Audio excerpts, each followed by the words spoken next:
Bonjour encore une fois, bienvenue sur ce message en ligne de l'Église Somerville Baptist Church.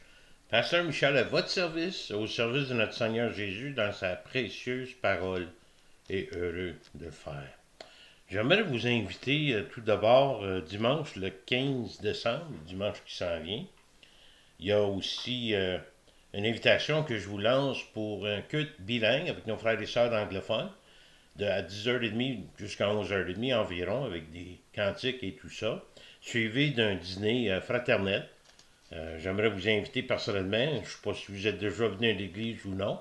Ça ferait plaisir de vous rencontrer. Et faites-vous-en pas, si vous n'avez pas de nourriture, il y en a toujours amplement. Donc, l'invitation est lancée.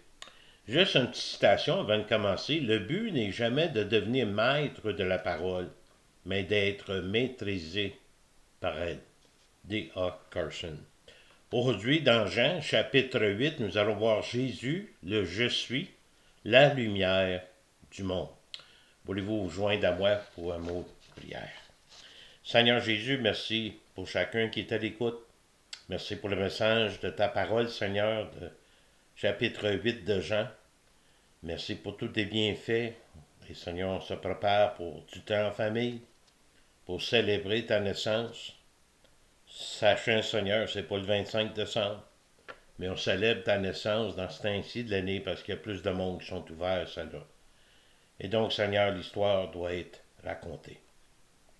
Peux-tu nous accompagner, Seigneur, nous éclairer, nous guider dans ta sagesse qui est ta parole, et par la puissance de ton Saint-Esprit, nous convaincre de ce que nous avons à faire pour mieux te glorifier avec nos vies.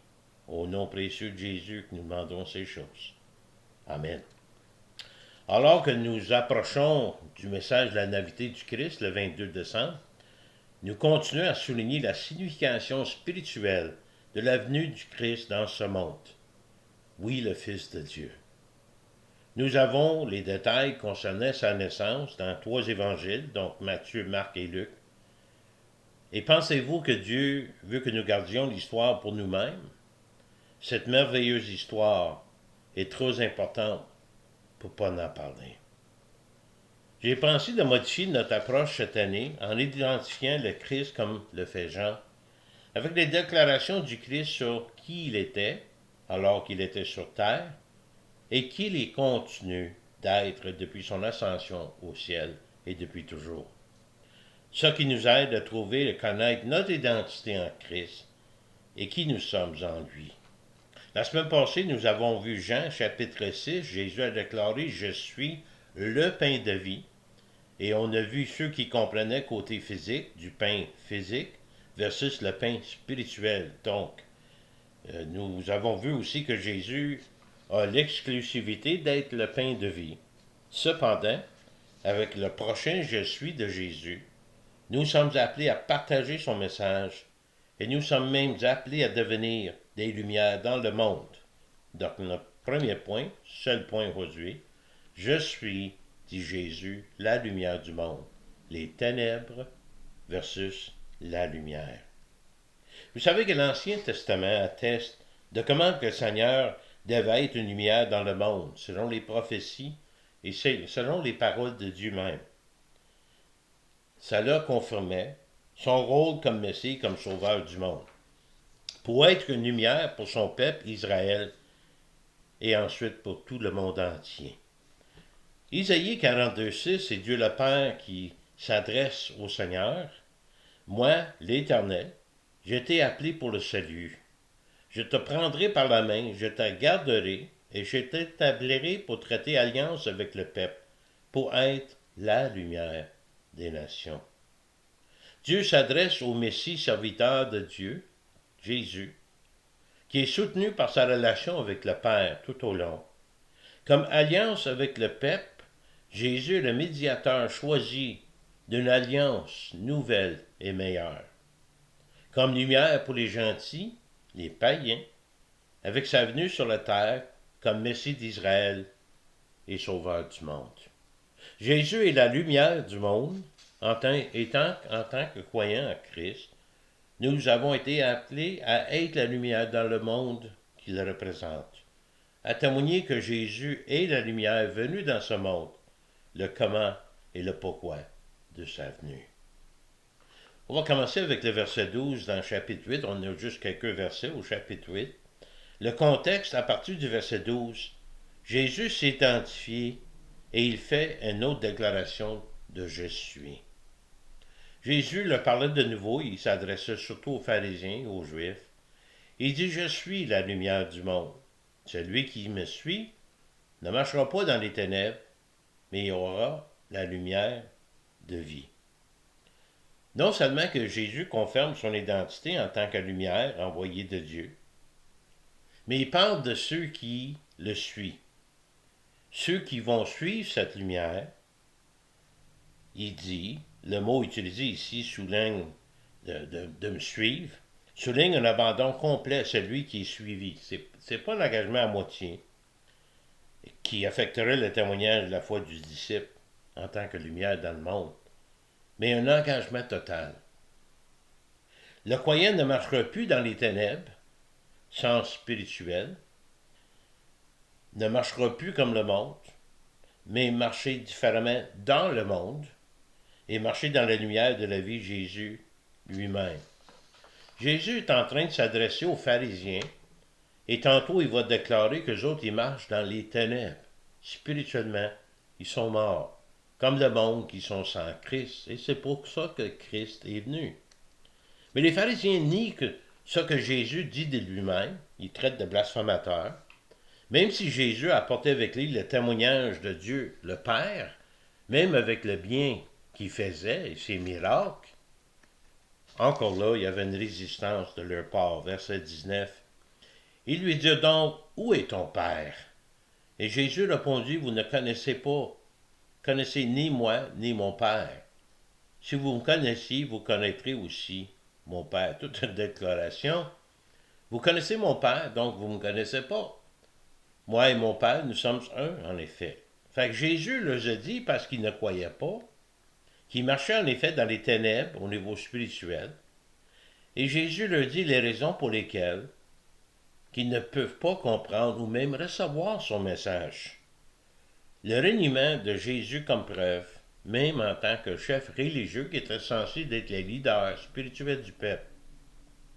Vous ne connaissez pas mon Père, vous ne me connaissez pas donc. Il leur dit la raison. Vous êtes d'en bas, moi je suis d'en haut. Vous êtes de ce monde, moi je ne suis pas de ce monde. Voici la clé de Dieu parmi nous. Vous êtes d'en bas, vous appartenez au royaume du monde comme un pécheur déchu. Vous êtes de ce monde où le système spirituel invisible du mal dominé par Satan règne. Mais Jésus dit, je suis d'en haut, je ne suis pas de ce monde. J'ai été envoyé du ciel, du Père, pour venir vers vous, pour vous enlever vos ténèbres, pour vous enlever dans une marche sans Christ, à une marche dans la lumière avec Christ. Mais le vrai coup de ne pas croire, le prix à payer, regardez au verset 24, c'est pourquoi je vous ai dit que vous mourrez dans vos péchés. Car si vous ne croyez pas ce que je suis, vous mourrez dans vos péchés. Il a mentionné 2 fois de mourir dans vos péchés. Leur incrédulité confirmait davantage qu'ils étaient spirituellement morts, étaient sans Christ et ils allaient continuer à être morts, même mourir dans leurs péchés, en refusant la lumière. C'est assez clair, c'est un diagnostic assez précis de la part de Jésus qui sait toute chose. Et il continue au verset 26, « J'ai beaucoup de choses à dire et à juger en vous, mais celui qui m'a envoyé est vrai, et ce que j'ai entendu de lui, je le dis au monde. » Je viens pour sauver le monde, pas pour juger le monde, mais à un moment donné, il va venir juger. Jésus avait beaucoup de choses à dire et à juger en lui. Ils pouvaient rapidement exposer toutes leurs iniquités, l'orgueil, leur ambition trompeuse, leur hypocrisie, leur fausse attitude de piété, mais à cause de leur incrédulité de leur cœur. Ils connaissaient les cœurs déjà, mais il leur parle du Père, de lui-même, puis il dit, vous apporte le message que le Père m'a donné, mais regardez au 27. Ils ne comprirent point qu'il leur parlait du Père, donc Dieu au ciel.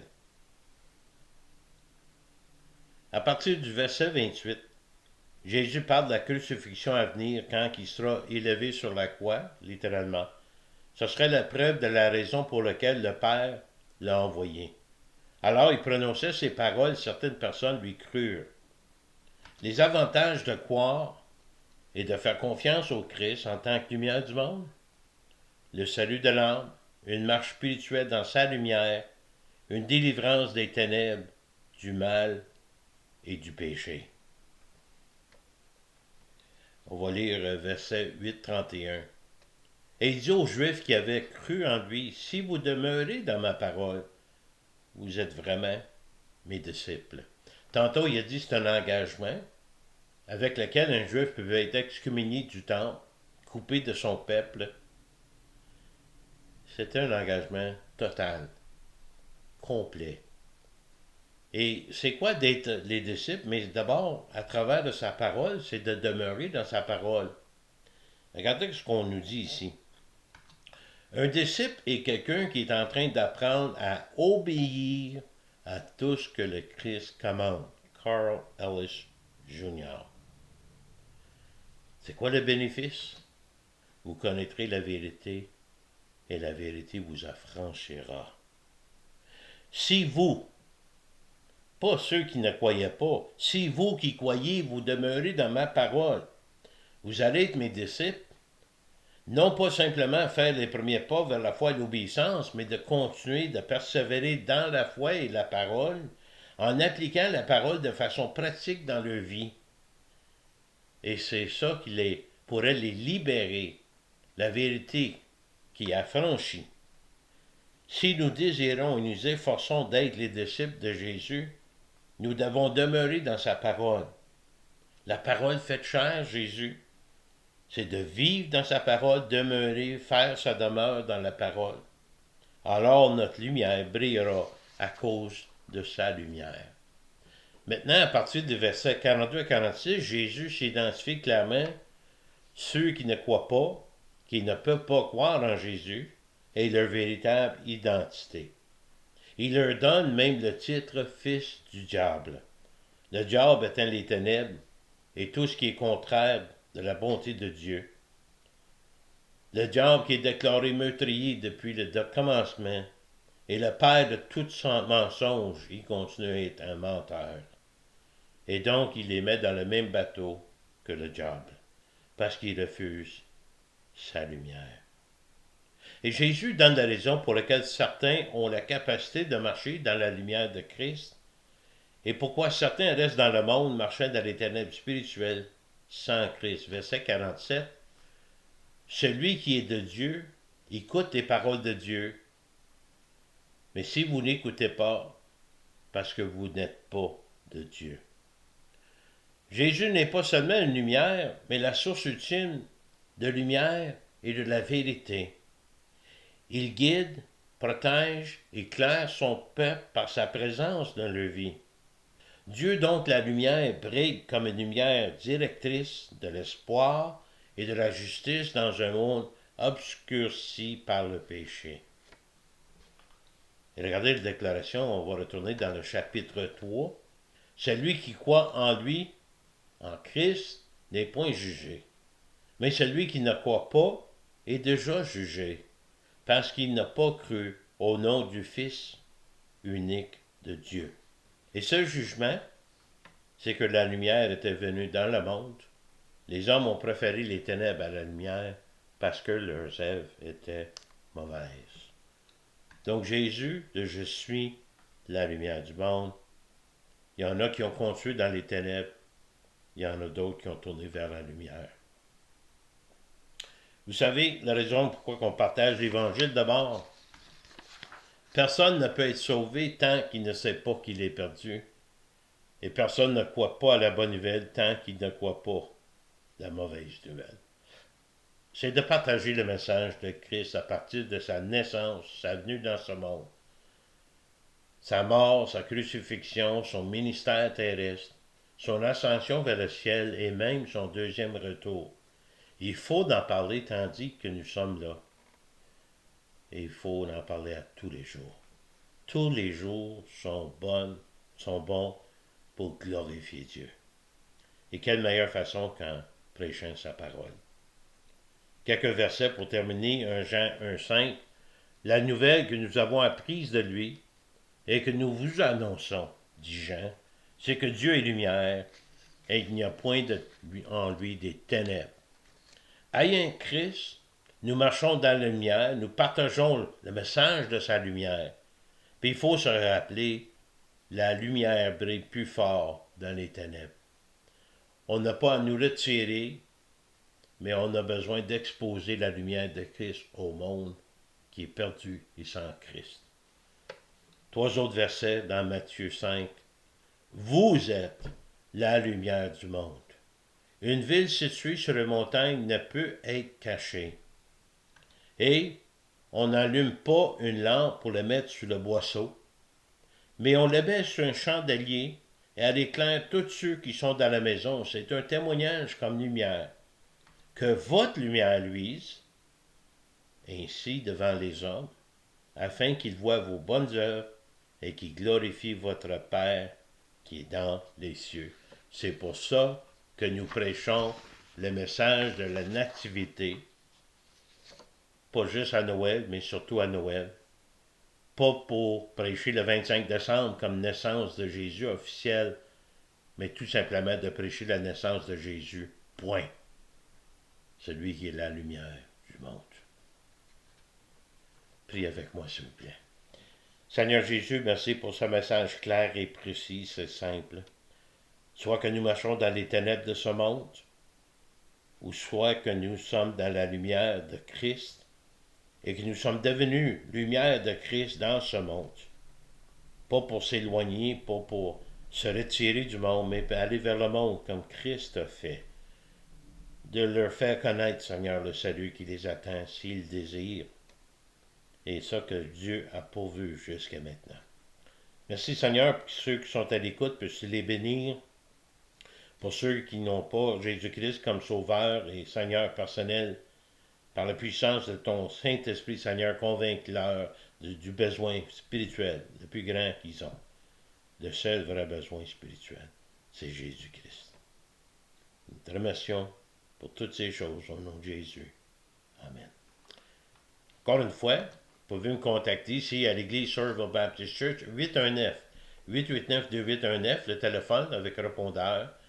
Mon courriel, requête de prière, commentaire, même critique, mihoule@net-revolution.com. Le message a été un petit peu plus court aujourd'hui à cause que je vais prêcher un message bilingue dimanche, donc il fallait que je le raccourcisse pour mettre les deux ensemble. En attendant, j'aimerais vous remercier de votre fidélité d'écoute. Que Dieu vous bénisse, qu'il vous garde. Et mes amis, à la prochaine fois.